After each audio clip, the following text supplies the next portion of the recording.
Hello, this is Ian James from DVW Analytics, and in this short video today I'd like to give you an idea just how easily it is to get started using data sourced from your SAP BusinessObjects environment within Alteryx. So let's start with a little bit of the technical side. There are two tools within the Alteryx Connector for SAP, one for reading BusinessObjects Webbys and the other for universes, and they both rely on connectivity via the RESTful API that is supplied by BusinessObjects and gives access to the objects defined in your backend system. Okay, that's enough theory. Let's try and show you what it looks like in practice. First, we bring in an SAP logon tool, and this helps us get connected to our BusinessObjects system. We simply add the tool in and select from our list of systems the BusinessObjects system, and we can show that we're connected nicely to that system by pinging it here. So we continue now by bringing in the BusinessObjects Universe tool. We drag it into the canvas, connect it to our logon tool, and you can see from the configuration now that in the basic tab the details we added in of our system have been passed through.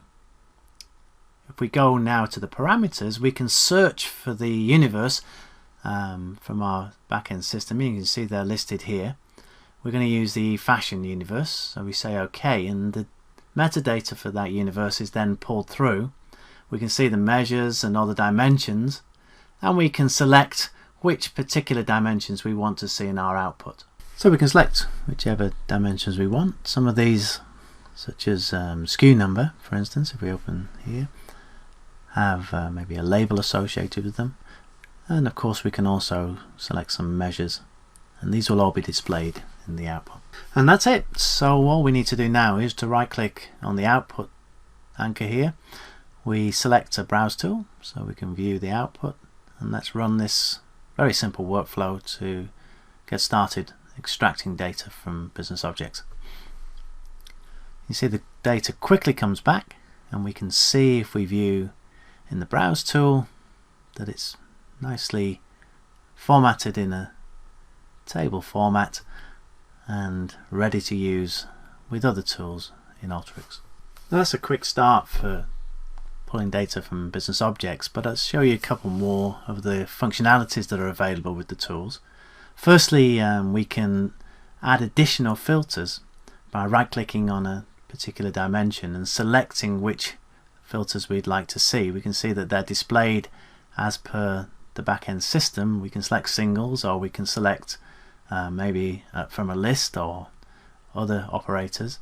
So let's select 3 here. We're also going to split them, which gives us some capability in terms of performance, as this splits the calls back into the BusinessObjects system over the 3 different values we've selected as filters.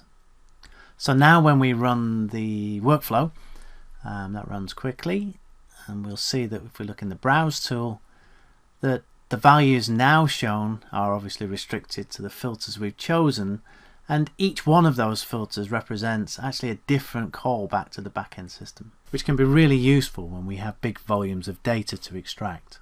Now so far we've used manual filters, but let's show how we can do that more dynamically. If we right click on one of the manual filters, then we can copy headers and values, right click again and paste the text input tool. Now that gives us the right format to provide filters from outside of the tool. So all we need to do is create lines, as you see here. I'm going to create one extra line, and I'm going to change the values of our filters. You see Dallas and let's say New York. Now these values, because they're formatted correctly with the right column headers, can be passed straight into the tool and can be used as a dynamic filter to override any other filters that are within the Universe tool. You can see that those column headers correspond to the mappings shown here, and they've been automatically mapped for us. So we can just confirm that's OK and run our workflow again. Now this time the manual filters will be overridden by the Dallas and New York dynamic filters, and we can see that in the browse tool we have Dallas and down the bottom here New York, again retrieved using a split of 2 calls.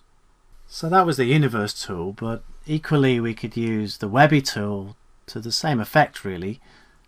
We can again connect it to the logon. We can search for our object, our Webby in this case, And when we pull back the Webby, we can see that the queries that are formed under that Webby can be selected.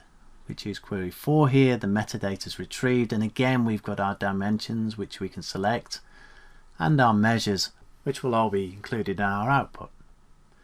We can also look in the filters and variables tab, and here we can see that any predefined filters are available. They have their default values first, but we can override them as we've done here using 2015. We also have a selection anchor as before. We won't use that now, but it's the same principle. And when we add a browse tool and run this, we can see that the data is pulled through.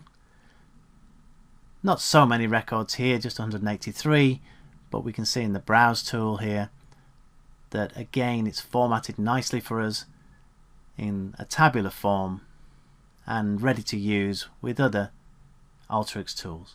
This of course was just a quick insight into the BusinessObjects tools, but if you'd like to know more, then please visit our website at dvwanalytics.com, where you can find videos, blogs and much more information about Alteryx Connector for SAP.